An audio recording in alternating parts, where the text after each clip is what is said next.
जब court room में जज किसी अपराधी को सजाए मौत सुनाता है तो जिस कलम से पूरी सजा लिखता है उस कलम को भी तोड़ देता है। फांसी का नाम सुनकर अपराधी थर थर कांपने लगता है। वैसे तो फांसी देने के कई नियम हैं, जैसे फांसी का फंदा वो जगह है जहाँ फांसी दी जाती है, वह समय भी सुनिश्चित होता है, वो भी पहले से तय होता है।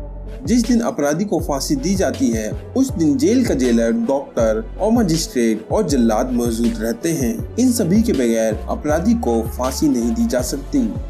जिस अपराधी को फांसी दी जाती है उस अपराधी के साथ आखिरी वक्त तक जल्लाद ही उसके साथ रहता है, क्योंकि सबसे बड़ा काम जल्लाद को ही करना पड़ता है। हर जल्लाद को फांसी देने के ठीक पहले अपराधी के कान में कुछ कहना होता है। ये होता है हमारे देश में। ये बात बहुत कम लोगों को पता होती है कि फांसी से पहले मुजरिम के कान में जल्लाद क्या कहता है, और जिसके बाद मुजरिम को लटका देने के अलावा जल्लाद के पास कोई चारा नहीं होता है। पर उससे बड़ा सवाल ये है कि क्या जल्लाद को अपराधी को सजाए मौत देने के बाद चैन की नींद आती होगी? ये भी एक सोचने वाली बात है। फांसी से जुड़ी एक और बात है कि फांसी हमेशा सुबह ही दी जाती है, सूर्योदय के समय या उसके आसपास। लेकिन क्यों? फांसी के कारण जेल के बाकी कार्य प्रभावित नहीं हो, ऐसा इसलिए किया जाता है। देखिए, आप और हम जैसे लोग जब नॉर्मल एग्जाम देने जाते हैं, रिजल्ट पता करने जाते हैं, जॉब इंटरव्यू के लिए जाते हैं, इतने में ही हमारा हार्ट रेट बढ़ जाता है। हम खुद के दिल की धड़कन सुन सकते हैं। एंजाइटी भी अपने चरम पर होती है। घबराहट छुपाए नहीं छुपती है। तो सोचिए उस अपराधी को कैसा महसूस होता होगा। तब उसे फांसी की तख्त पर चढ़ाया जाने वाला समय होता है।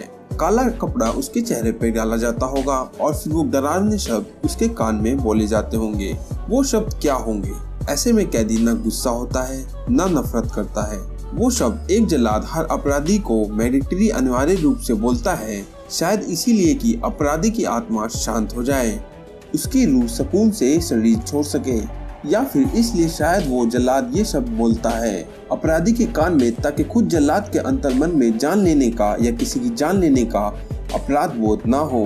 ड्यूटी पूरी करके जब जल्लाद अपने घर जाए, खाना खाकर सोने के लिए आंखें बंद करे तो उसके सामने फांसी की सूली पर लटका हुआ, झूलता हुआ, तड़पता हुआ शरीर नजर न आए।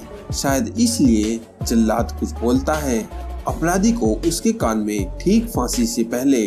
इस वीडियो में हम जानेंगे जल्लाद फांसी से पहले अपराधी के कान में क्या बोलता है।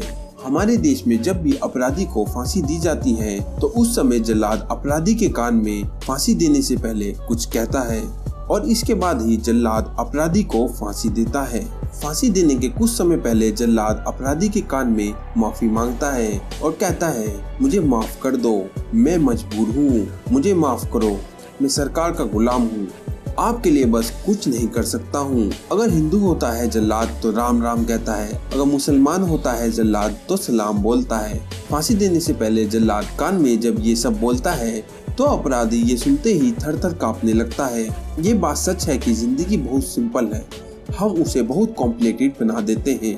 पर यह बात कहीं ना कहीं माननी जरूर होगी कि जिंदगी कुछ लोगों के साथ ऐसी कॉम्प्लिकेटेड सिचुएशन खड़ी कर देती है कि उन्हें या अपराध करने में मजा आने लगता है या उन्हें अपराध करने के लिए मजबूर होना पड़ता है। कुछ को तो सजा मिल जाती है लेकिन कुछ तो बच कर निकल जाते हैं अपने जुगाड़ के चलते हुए। दुनिया में जी रहा हर आदमी क्रिमिनल है, आप माने या न माने। कुछ ने तो बड़े अपराध किए हैं और कुछ ने तो छोटे किए हैं, लेकिन एक बात याद रखिए, आपके क्राइम्स की सजा आपको मिले ना मिले, आपके सबकॉन्शियस में सब दर्ज हो रहे हैं, आपके अंतर्मन में सब रजिस्टर होता रहता है। आखिरकार सजा तो मिल ही जाती है किसी जीवन में। ये दुनियादारी बड़ी अजीब है। कुछ लोगों को तो समझ नहीं आ रहा होगा, हम आपसे कुछ पूछे या ना पूछे, लेकिन आपके सबकॉन्शियस में सब कुछ रिकॉर्ड हो रहा है। जो आपने अपने मन से किया हो या ना किया हो, सब कुछ रिकॉर्ड होता है। अगर आप किसी को गाली देते हैं तो उसकी भी सजा आपको मिलती है। अगर आप किसी को हीन भावना से भी देखते हैं, उसकी भी सजा आपको सबकॉन्शियस माइंड देगा। हमने ये जानकारी इंटरनेट से प्राप्त की है। अगर आपको ये जानकारी अच्छी लगी हो तो वीडियो को लाइक और चैनल को सब्सक्राइब कर दीजिए। हम फिर मिलेंगे आपसे एक नई वीडियो में, तब तक के लिए अलविदा।